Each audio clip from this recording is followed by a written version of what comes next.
Congratulations for making it to civil services interview. Thank you, sir. Would you introduce us about yourself and your education background? Sir, my name is Nisha. I am from Delhi. I have done my graduation from Daulat Ram College, and then I have done my masters from IGNOU, and I have also qualified for NET JRF, and this is my fourth attempt, and first means first interview.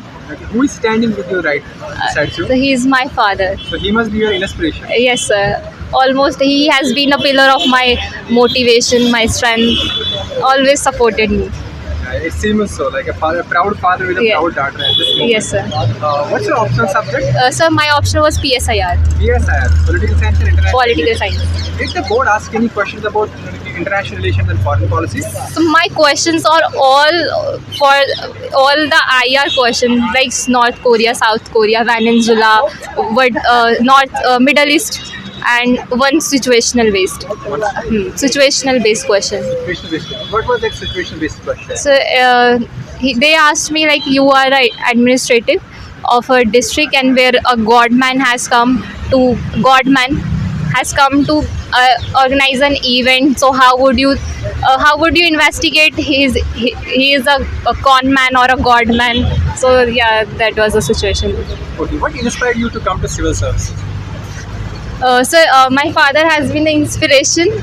So he has always asked me to dream big in life. So I have pursued civil services. Okay. Yes, as a career. What sort of questions were being asked by the board?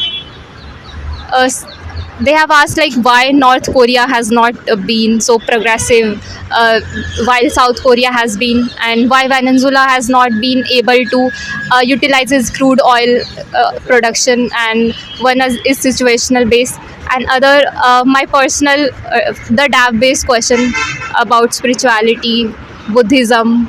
These were the What's your questions. hobby?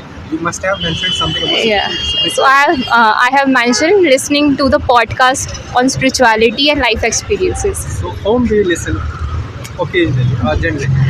So I used to listen about spiritual leader Osho, Sadhguru, Gaur Gopal Das. So I have mentioned that. Osho seems to be also very politically conscious person. Yes, sir. But still, these are the genuine habits. So I had mentioned that. Do you think that the hobbies do really help as an aspirant in the civil services preparation? So I believe that hobbies are important to de-stress yourself, to find clear mentality, to survive during the preparation. So hobby are must for individuals. Given the competitive nature of this exam, how do you stay physically and emotionally fit? So firstly, I live with my family, so I can de-stress myself by talking to them. And I go for morning walk. I do exercises regularly because we need stamina to sit all the hours on the day, and we also get some stress. So the exercises can be stress boosters. What's your take on mental health and UPSC preparation? Uh, Definitely, it's been fourth attempt, so I have also came across mental stress. So I believe that one should always take care of his health. Preparation is important, but your body and your mind need relax. Your mind need rest, and many a times we undermine our health. So that should not be the case. What is the role of the family, the parents in the whole UPSC preparation? I believe a person cannot survive through the preparation if he is not getting any support from the family. So family should be pillar for the support, for financial, for mental, for emotional strength. What was the mode of preparation? What was your mode of preparation for this examination? Did you So- go for coaching, self-study, mentorship? So I have done self-study, and I have taken help of Telegram channel, YouTube channel, and there are people who also genuinely help candidates. What was your approach for mains? So for the means, I have joined a channel on Telegram also. They provide the question booklets and PYQ. The more focus should be on the PYQ, so I have practiced that only. Okay. Do you think that since this exam is little exhaustive, it's a little longer, it takes too much time sometimes, do you think that the aspirant should have plan B in this examination?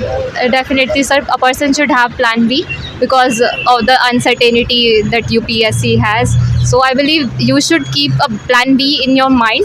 And if you feel like you are taking so many attempts, it will take many attempts. So you should switch to plan B if you are not able to cope up with the stress and you believe that it will take time. So I believe that it's nothing wrong in taking plan B.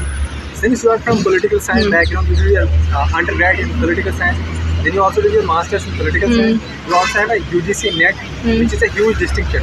But since it's a non-technical field, given the uncertainty, how do you cope up with this thing? कि यार ये तो technical field नहीं है, आगे जाके what to do the next? So because in my mind I have clear that I have to do civil services, but meanwhile I have also gone for the master because it will provide me knowledge, however, in political science. And I believe the books I have opted for IGNOU, and their books are more valuable in the PSIR option. I have studied them to clear the optional. My optional was good due to the masters. Give me some insight about what are some of the key challenges that the aspirant face during this whole preparation. So firstly, for the people who are socially not privileged, economically not good, so I would suggest them to don't go for the coaching because I feel that they are wasteful because they take money but they are not giving that output that one needs. So I believe that firstly you should go with the NCRTs and you should have some timetable which is, I believe, should be 8 or more than 8. That is sufficient. And consistency is the key. And one should be consistent and have faith in himself or herself. And that is the key. How was the ambience inside interview board? And did they make you feel comfortable or was it little intimidating? They were cordial as I believe that mocks are not the mocks that we give in the coaching are not so cordial. They are based on the knowledge, but the question they asked in real interview are just situational based, or they want to know about your thinking process, their thought about it. So they are not knowledge based questions.